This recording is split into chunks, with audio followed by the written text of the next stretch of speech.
2022년도 국회 환경노동위원회 국정감사 개시를 선언합니다. 오늘 수관기관인 환경부는 탄소 중립을 실현하여 지속가능한 미래를 만들어야 하는 막중한 책임을 지니고 있습니다. 다만 최근 환경부의 정책과 관련하여 원자력 발전을 포함하는 한국형 녹색 분류 체계 초안 공개, 일회용 컵 보증금제 시행시기 유예와 선도사업 발표, 낙동강 녹조 발생과 그 대응 등과 관련하여 적지 않은 논란이 있습니다.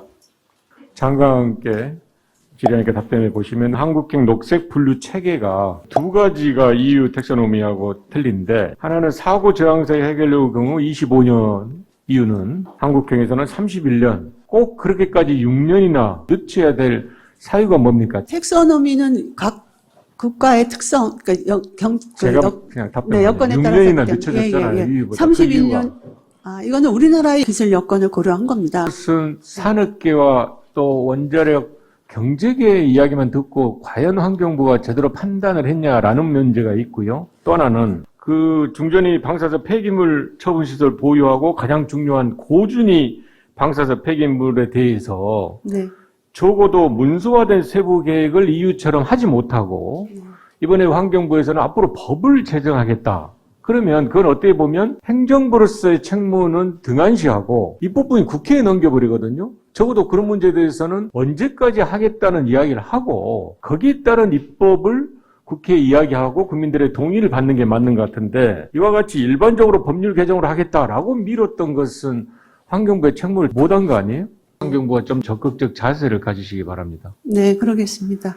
오늘 국정감사는 고용노동부를 대상으로 실시합니다. 오늘도 위원님들 많은 질의가 나왔죠. 일명 노랑복지법에 대한 이야기가 나왔습니다. 장관께서 청문회 때 또는 그 이전에 한국노총 등에서 근무할 때 지금 현재 이 법에 대한 입장이 달라진 게 있나요? 그러니까 노동기본권이 계속 현실에 맞게 신장돼야 된다라는 생각은 변함이 없습니다. 그러나 이 대등성이 같이 가야 된다라는 생각 또한 변함이 없습니다. 제가 말씀드린 것은 법률에 따라서 또는 헌법의 원칙에 따라서 해야 된다라는 장관의 이야기는 맞습니다. 맞고요. 또 불법행위에 대해서는 엄정하게 대응하되 적법행위에 보장하자라는 것 역시 저는 맞다고 생각합니다. 저희들이 개정을 하려고 하는 이유는 그 불법행위를 적법행위로 하자는 겁니다. 적법의 범위를 넓힐 수는 있지 않느냐. 예를 들면 사용자 범위를 확대한다든지 노동정의의 대상 확대. 이 노동정의 대상 확대는요, 입법 정책적으로 결정이 되는 거거든요. 권리 분쟁까지 나아간다 해서 전혀 헌법의 원칙에 지장받는 건 아니다라고 말씀을 드리고, 관련해서 손해배상액을 제한하는 방법도 있습니다. 나아가서는 감경 청구 역시도 법률로서 감경을 하는 방안도 있죠. 일명 노란봉투법의 개정이라는 것은 이와 같이 여러 가지 범위와 태양이 있다. 충분하게 논의와 공론화를 통해서 현실에 대해서 바꿔보자라는 뜻에서 이야기를 하는 거니까. 국정감사 및 조사에 관한 법률에 따라 기상청 및 그 소속 기관과 산하 공공기관에 대한 국정감사 개시를 선언합니다. 지구온난화 등으로 인한 기후변화, 그 위기에 대해서 걱정이 많습니다. 기후변화 감시소가 해안에만 위치하죠. 예, 주로 왜 내륙에는 없습니까? 그 부분에 대해서는 지금 검토하고 있는 중입니다. 검토만 하나요? 필요하지 않습니까? 보니까 다른 나라 같은 경우에는 내륙에도 있는 나라가 쭉 늘고 있는 상황이라고 하는데, 그 내륙 관측소가 필요하다면 적극적으로 검토를 하시고 그런 일정이 나오면 또 국회에도 이야기를 해주시기를 바랍니다. 기후변화 원인 물질 교토 의정서에 의하면 6개 정도가 관측되는데 2개를 관측하지 않고 있죠. 뭐죠?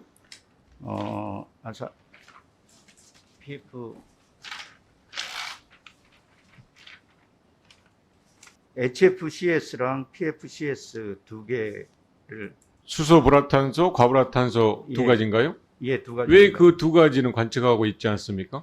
위원장님 말씀하신 대로 다 기후변화 요소이기 때문에 해야 되는데 차근차근 하다 보니까 이 부분에 대한 것들은 아직 준비가 덜 돼 있는 상태입니다. 그 2가지 물질에 대해서도 상당한 양이 나오고 있다라고 이렇게 이야기를 하고 있습니다. 제가 아까 말씀드린 대로 좀 더 적극적으로 검토를 해서 필요한 부분에 대해서 역할을 해주시고, 또 하나는 이제 지방자치단체 업무가 중요합니다. 함께 공유하고 일을 해야 되는데 현재까지는 감시 정보를 지방자치단체와 공유하고 있지는 않죠. 예, 저희가 직접 지방자치단체랑 공유하고 있고 그러지는 않습니다.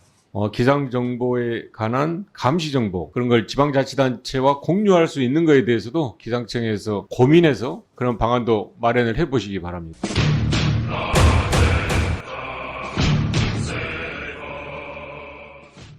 네, 다시 묻겠습니다. 윤건영이 종북 본성을 드러내고 있다. 생각과 말과 행동으로 수령님께 충성하고 있다. 이 생각에 변함이 없습니까? 뭐 저런 점도 있는 측면이 있다고 저는 생각합니다. 문재인 대통령이 신영복 선생을 가장 존경하는 사상가라면 확실하게 김일성주의자입니다. 확실하게 김일성주의자입니다. 확실하게 김일성주의자입니다. 위원장 이야기 듣고 또 위원님들 이야기하시기 바랍니다.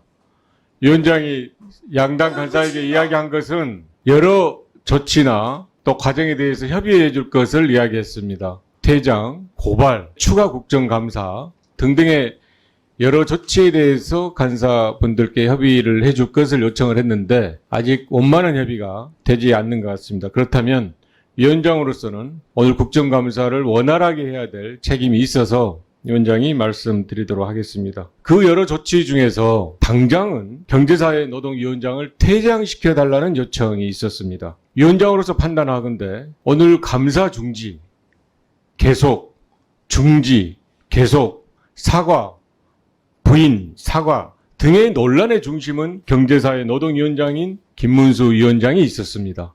오늘 이 시간까지 경사노위 위원회 말고 많은 기구와 기관이 있음에도 불구하고 원활하게 진행이 안 되는 데는 또한 경사노위 위원장이 있었습니다. 그래서 부득이 위원장으로서는 경제사회노동위원장이 원활한 국정감사 진행에 방해가 된다라고 판단돼서 감사장에 계속 있는 것은 부적절한 것 같습니다. 이후에 어떤 조치에 대해서는 또다시 위원님들이 의사진행 발언해주고 여야 간사 간에 협의를 하더라도 당장은 김문수 위원장에 대해서는 퇴장 조치를 하겠습니다. 김문수 위원장은 퇴장하여 주시기 바랍니다. 자네탈 TV 올해 1월 27일 중대재해법 시행 이후에 8개월 동안 153건 발생했습니다. 맞죠, 통계? 예, 그렇습니다. 예. 그 중에서 2건을 제외하고 151건에서 사망자 발생했거든요. 예. 국감 기간 중에도 굉장히 안타까운 이런 산업재해 사고가 많이 났습니다. 이런 부분은 쟤들이 어렵게 만든 중대재해처벌법이 제 기능을 못한 거 아니냐, 아니면 이걸 궁극적으로 잘 집행해야 될 노동부 장관이나 고용노동부에서 좀 등한시하는 거 아니냐는 거에 대해서 어떻게 생각하세요? 이게 워낙 구조화된 문제인데 법 시행 지금 9개월여뿐이 되지 않았는데 오히려 법 적용 대상에는 중대재해가 늘어나고 적용되지 않는 데는 약간 줄었는데 이게 저희는 뭐 감독을 한다고 하고 그다음에 법 요건에 맞으면 기소도 하고 기소의견을 송치도 하고 하는데 이게 계속 발생을 하고 있고요. 그래서 저희는 지금 이게 법이 재해를 예방하기 위해서 만든 거 아닙니까? 그래서 이게 법이 제대로 작동하기 위해서 어떤 방법이 필요한가? 예, 지금 고민합니다. 예. 제가 듣기로는 너무 일반적이에요. 예. 법이 시행되면 시행 전에 이미 법이 통과됐을 때부터 상당한 준비 기간이 있고요. 지금 장관이 이야기하는 것은 그냥 코멘트입니다. 그럴 일은 아니잖아요. 법까지 통과돼갖고도 안 된다 그러면 그렇게 옆에서 그냥 이런 현상이다라고 이야기할 게 아니고 좀 더 각성하는 자세로 책임을 질 수도 있는 거예요. 그리고 장관을 포함해서 이 법에 얼마나 많은 우려가 있었어요. 또 많은 분들에게 어떻게 보면 걱정도 줬거든요. 그런 법이 통과되고 나서도 같이 가고 있다라고 해서 뭐 1년여가 됐다면 또 더 중대한 사고가 났다면 저는 장관이 그냥 그렇게 마치 코멘트 하듯이 외부에 있는 분들의 이야기처럼 하면 안 되고 뭔가 납득할 만한 또 대화 각성할 만한 그런 대책에 대한 이야기를 해야 되지 않겠어요? 제가 생각할 때 너무 일반론적인 이야기를 하고 있어요. 이 건도 마찬가지예요. 끼임사고 굉장히 많이 날렸는데 끼임사고에 대한 지적은 등한시했다는 겁니다. 36건 중 15건 이상의 사고가 났는데 그러면 뭔가 이 감독을 하는데도 이전에처럼 그냥 행정 편의적인 거로 하고 위중하게 생각을 안 했다는 거로 전부 책임을 져야 되는 거거든요. 중장기 대책은 대책대로, 단기 대책은 대책대로 장관께서 신속하게 효과적인 것을 만드시고 우리 환노위에도 보고를 해주시기 바랍니다. 이상으로 고용노동부와 경제사회노동위원회 그 소속기관과 산하공공기관에 대한 종합 국정감사를 마치겠습니다. 국정감사 종료를 선포합니다. 자네탈 TV